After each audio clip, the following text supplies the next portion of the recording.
জয় মা দুর্গার জয়, জয় মা দুর্গার জয়, জয় মা দুর্গার জয়, জয় মা দুর্গার জয়, জয় মা দুর্গার জয়। জয় মা দুর্গার জয়। দুর্গা দুর্গা দুর্গা দিনাশিনী, জয় মা, জয় মা, জয়।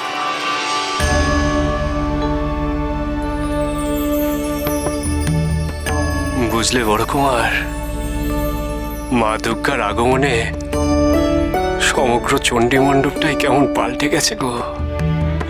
আর কেবলমাত্র চণ্ডী মণ্ডপ বা এই রাজবাড়ি তো নয়, সমগ্র তারাপীঠেরই চেহারা পাল্টে গেছে গো বড় কুমার। দিকে দিকে কাশফুল, শিউলি ফুল, পদ্ম ফুল।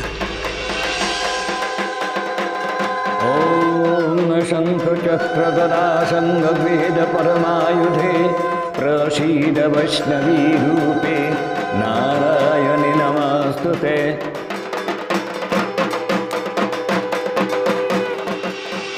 দেবী দুর্গার আগমনে দেবী প্রকৃতি যেন নিজের হাতে করে সাজিয়েছেন তারাপীঠকে গো।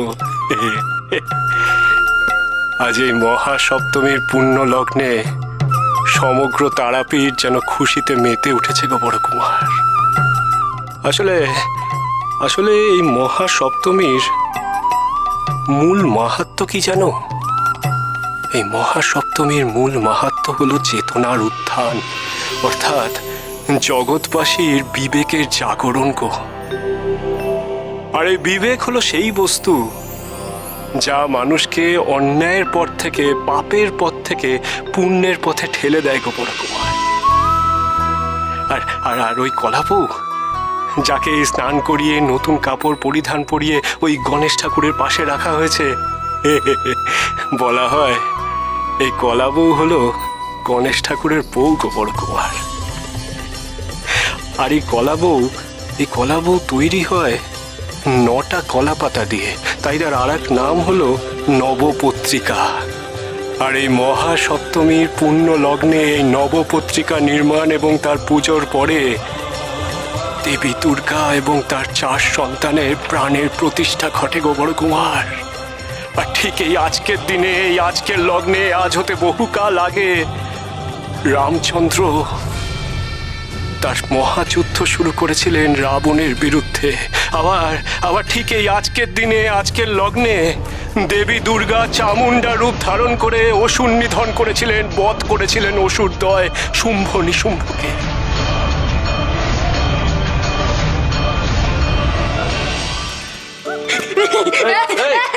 কি হয়েছে?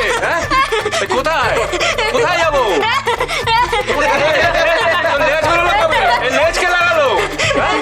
যাবোটা কোথায়? যাবোটা কোথায়?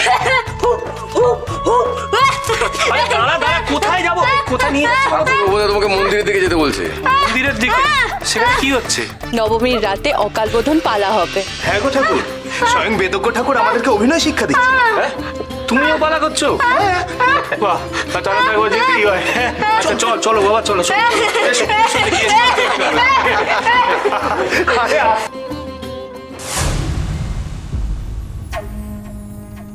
বেদজ্ঞ ঠাকুর, কিছু বলবে হরিহর? আপনার সঙ্গে আমার একটু কথা ছিল। কি কথা? বামদেব ঠাকুর যে ওই মন্দিরে ওই মেয়েটিকে আশ্রয় দিয়েছে, সেই ব্যাপারে। ওই মেয়েটি কে, তার বাড়ি কোথায়, কি জাত, আমরা কেউ কিচ্ছু জানি না। একবার কিন্তু আমরা তারাপীঠের সবাই বিপদে পড়েছিলাম। আবার যদি সেরকম কিছু একটা ঘটে। আমি আজ রাতেই রানীমার সাথে এ ব্যাপারে কথা বলবো হরিহর।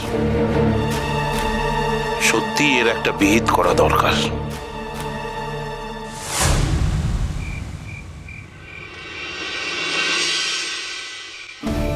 দেখুন রানীমা, কাজটা আপনি ঠিক করলেন না।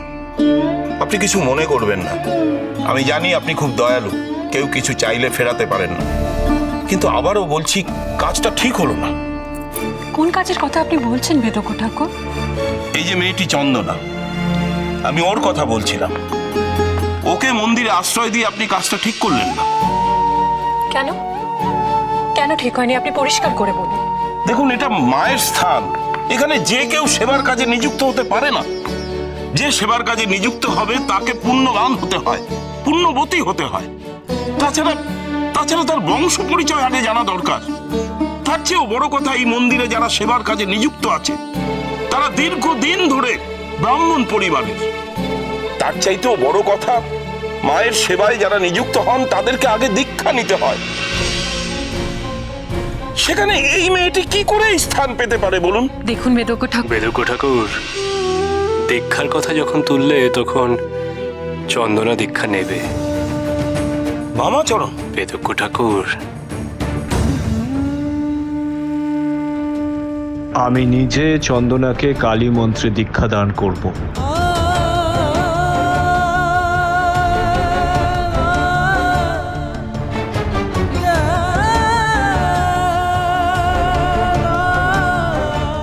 তুই সত্যি চন্দনাকে দীক্ষা দান করবি বামা? আমি খুব খুশি হয়েছি রে।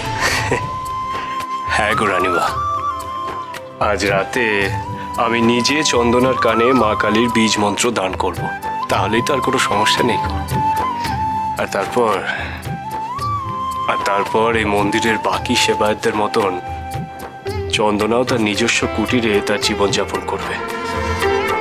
কি গো বেদজ্ঞ ঠাকুর, আর কোনো সমস্যা নেই তো? আর কিছু বলবে তুমি? না বামাচরণ, আমার আর কিছু বলার নেই। বাহ বাবা, বেশ বেশ বেশ।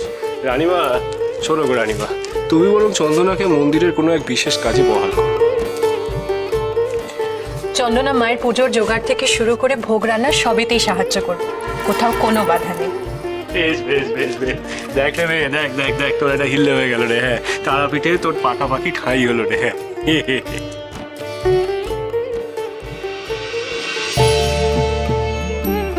থাক থাক মা, মায়ের সামনে আমাকে প্রণাম করো না।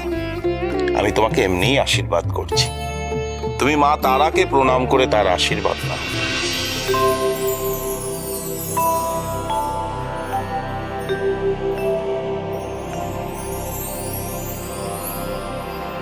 এটা ঠিক হলো না।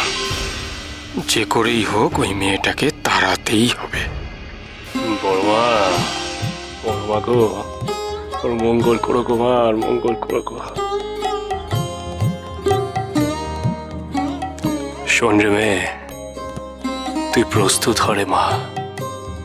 তোর সামনে অনেক কঠিন পথ আসতে চলেছে রে। দীক্ষাদানের পর থেকে তোর জীবনে শুরু হবে এক নতুন অধ্যায়। এতদিন তুই ছিলিস বিপ্লবী বিদ্রোহিনী, আর কাল থেকে তুই হবি কিনা সাধিকা।